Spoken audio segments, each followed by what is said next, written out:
Hello guys, technical study hub में आपका स्वागत है। आज हम थोड़ा नॉन टेक्निकल पोर्शन पढ़ेंगे, क्योंकि आजकल जितने भी एग्ज़ाम होते हैं मोस्टली उनमें नॉन टेक्निकल पार्ट पूछा जाता है। तो आज हम एक इम्पोर्टेंट पार्ट है ऑर्गेनाइजेशन, जो भी हमारे वर्ल्ड में है या इंडियन ऑर्गेनाइजेशन जो भी है, इंटरनेशनल है, तो उनमें से मोस्टली क्वेश्चन पूछे जाते हैं। तो आज हम स्टार्ट करेंगे यूएनओ के बारे में पढ़ते हैं।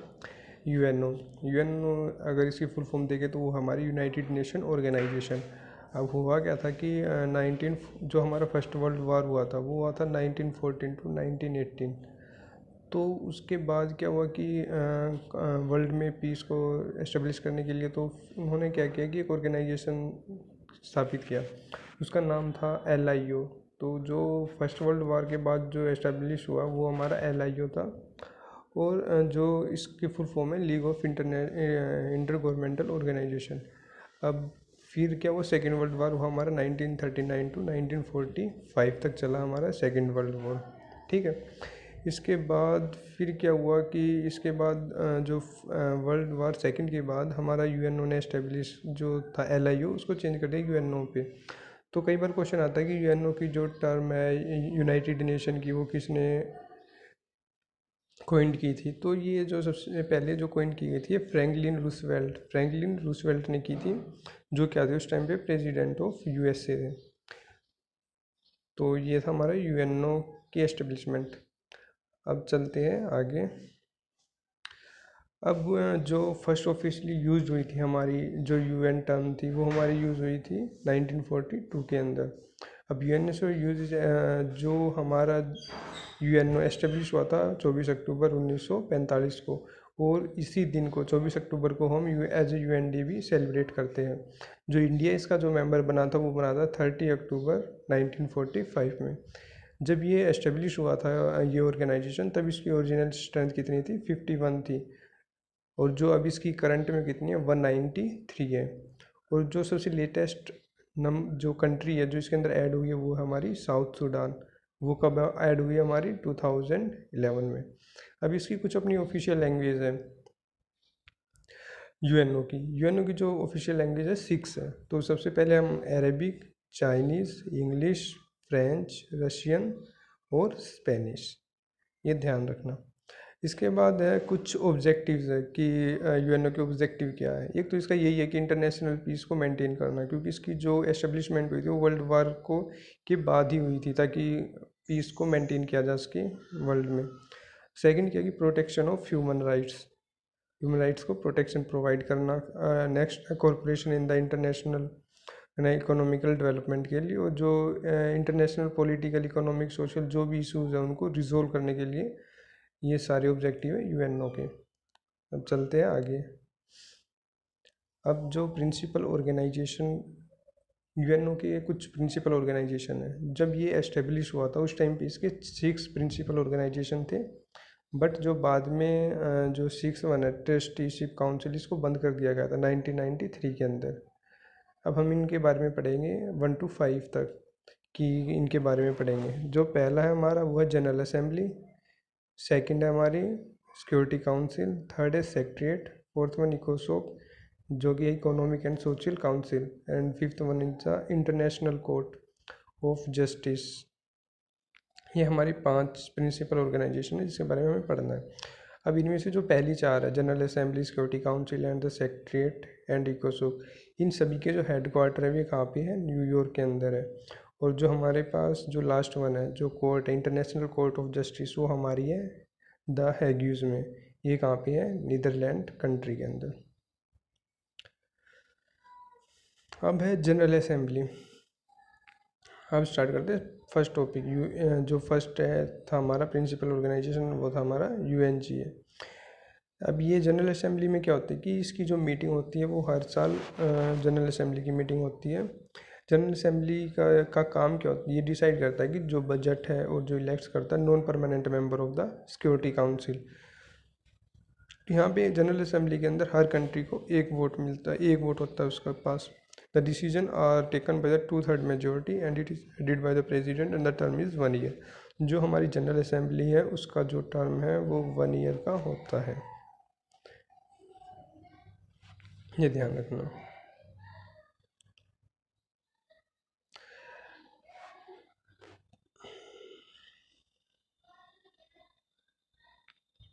अब जो पहले टॉपिक आप बात था कि जनरल असेंबली में जो फर्स्ट लेडी, जो फर्स्ट वुमेन थी president of general assembly India की, वो थी मिसिज विजय लक्ष्मी पंडित। विजय लक्ष्मी पंडित, ये ध्यान, कई बार ये एग्जाम में पूछा जाता है ये वाला क्वेश्चन। अब सेकंड पे आते हैं कि सिक्योरिटी काउंसिल। पहले तो हमारा हो गया जनरल असेंबली, अब है सिक्योरिटी काउंसिल यूएनएससी। अब सिक्योरिटी काउंसिल के अंदर क्या होता है कि टोटल 15 मेंबर्स होते हैं। 15 मेंबर्स के अंदर 5 तो हमारे होते हैं परमानेंट और 10 होते हैं हमारे नॉन परमानेंट मेंबर।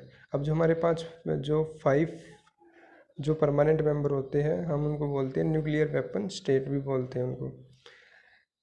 इसका जो एस्टेब्लिश किया गया था पीस कीपिंग कोऑपरेशन के लिए, इंटरनेशनल सेक्शन लगानी है अगर इम्प्लीमेंट करना हो तो स्ट्रेंथ इसकी कितनी है 15 है टोटल। 5 परमानेंट होते हैं और 10 नॉन परमानेंट होते हैं।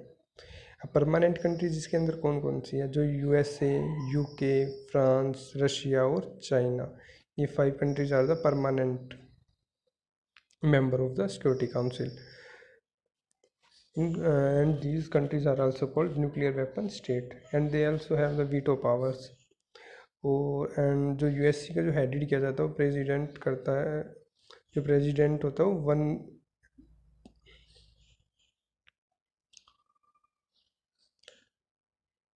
For the 1 month on the rotation. जो हमारे पास जो प्रेसिडेंट है वो 1 मंथ के लिए उनको हेड करता है और उसको चेंज होते रहते हैं, मतलब ऑन रोटेशन पे जो 15 मेंबर्स 1 बाय 1 चेंज होंगे, जो भी है उस कंट्री से आएगा। अब हमारा नेक्स्ट है सेक्रेटरीट। अब सेक्रेटरीट की बात करें तो जैसे छोटे लेवल पे भी देखते हैं, जैसे स्टेट में भी कोई हमारी क्या होती है एक सेक्रेटरीट होती है, फिर सेंट्रल लेवल जिसमें सीएम और उनके जो मिनिस्टर्स होते हैं, फिर होते हैं हमारी सेंट्रल सेक्रेटरीट जिसमें हमारे पीएम और उनके मेंबर्स होते हैं। फिर आती है, अगर हम वर्ल्ड लेवल पे बात करें तो हम उसको कह सकते हैं as an UN secretariat.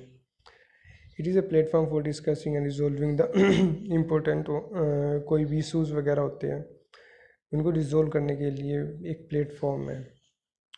It is headed by the secretary general and इसका जो टर्म होता है इसका होता है टर्म 5 ईयर के लिए।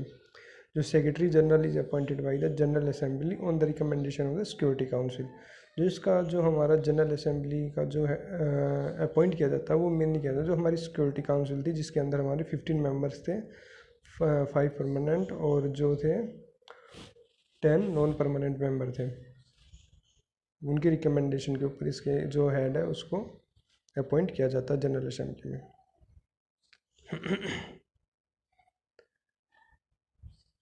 तो इसका ये टर्म याद रखना कि इसका जो टर्म होता है वो 5 ईयर का होता है। इसके नेक्स्ट टॉपिक हमारा इसके अंदर ही जो नेक्स्ट प्रिंसिपल ऑर्गेनाइजेशन है वो इकोसोक। इकोसोक means economic and social council, means इसका platform for discussing the international social and economic issues को लिए होता है। Strength is 54 and elected by the general assembly for 3 years. इसके अंदर जितने भी टोटल मेंबर्स होते हैं वे 54 होते हैं और जो इलेक्ट किए जाते हैं वो जनरल असेंबली के द्वारा 3 ईयर्स के लिए इलेक्ट किए जाते हैं। It is headed by the president. इसका एक क्या होता है कि अपना प्रेसिडेंट होता है और उसका जो टर्म है वो कितना है 1 ईयर है। अब हम आगे बात करते हैं international court of justice. International court of justice, जैसे हम छोटे लेवल से चले जैसे डिस्ट्रिक्ट कोर्ट, फिर हाई कोर्ट, फिर सुप्रीम कोर्ट, ऐसी वर्ल्ड में ऑल ओवर वर्ल्ड के लिए कोर्ट है इंटरनेशनल कोर्ट ऑफ जस्टिस। तो इसकी जो स्ट्रेंथ है वो है 15 और जो इसमें जो जजेस हैं ये 15 जजेस होते हैं और इनका जो टाइम पीरियड है 10 ईयर जो है इनका वो है 9 ईयर्स। जजेस are elected by the general assembly and security council. जो भी जजेस हैं मोस्टली सभी को जनरल असेंबली और सिक्योरिटी काउंसिल के द्वारा ही एब्सोल्यूट मेजॉरिटी से हम इनको इलेक्ट करते हैं। अब क्वेश्चन आता है कि सिंपल मेजॉरिटी, अगर कोई पूछे सिंपल मेजॉरिटी और एब्सोल्यूट मेजॉरिटी में डिफरेंस क्या है। सपोज क्या कि किसी भी असेंबली के अंदर 15 मेंबर है। सिंपल मेजॉरिटी का मतलब ये हो गया कि अगर उसमें से 8 सिंपल मेजॉरिटी 8 ने वोट दिया और एब्सोल्यूट मेजॉरिटी ने भी 8 में ही वोट दिया। सपोज क्या 15 में से 5 एब्सेंट है, उसके वहाँ पे सिर्फ है 10 मेंबर है। तो सिंपल मेजोरिटी में तो क्या होगा कि अगर उसमें से 6 ने भी वोट कर दिया किसी के फेवर में तो वो पास हो जाएगा। बट एब्सोल्यूट मेजोरिटी कब मानी जाएगी, जब उसमें से 8 हो। मीन्स अगर ये बंदे यहाँ पे मेंबर एब्सेंट भी होते हैं फिर भी वो 15 के अकॉर्डिंग ही मेजोरिटी लेता है, अब उसको बोलते हैं एब्सोल्यूट मेजोरिटी। और इसके अंदर क्या करता है, सिंपल मेजोरिटी में वेरी करता है। सपोज किया किसी ने वोट नहीं दिया तो फिर 8 में से सिर्फ 5 को ही अगर वोट देता है तो वो मेजोरिटी में गिना जाएगा। और इसमें क्या है कि कोई भी जो 2 जज होंगे वो सेम कंट्री से नहीं हो सकते। और कोई भी जज है अगर वो डाई हो जाता है या रिज़ाइन कर देता है तो जो जज जो अपॉइंट होगा वो सेम कंट्री से होगा या फिर सेम कॉन्टिनेंट से होगा। और इसकी जो क्वालिफ़िकेशन आती है, क्वालिफ़िकेशन क्या होनी चाहिए, तो वो जज must be qualified to the highest judicial office. जैसे जो भी जुडिशियल ऑफिस है उसकी हाईएस्ट वाली जो उस कंट्री में है उसके अकॉर्डिंग होनी चाहिए। जैसे इंडिया है, इंडिया में क्या सबसे हाईएस्ट पे सुप्रीम कोर्ट है, तो जो सुप्रीम कोर्ट की क्वालिफ़िकेशन है वो होनी चाहिए जो सुप्रीम कोर्ट के जज के पास होती है, as the same qualification for the international court of justice. आज के लिए यही यूएनओ। तो अगर अच्छा लगे तो लाइक करना। तो अगला जो टॉपिक होगा वो नेक्स्ट वीडियो में आएगा। अगला टॉपिक करेंगे हम सार्क के ऊपर, जो नेक्स्ट टॉपिक होगा। तब तक के लिए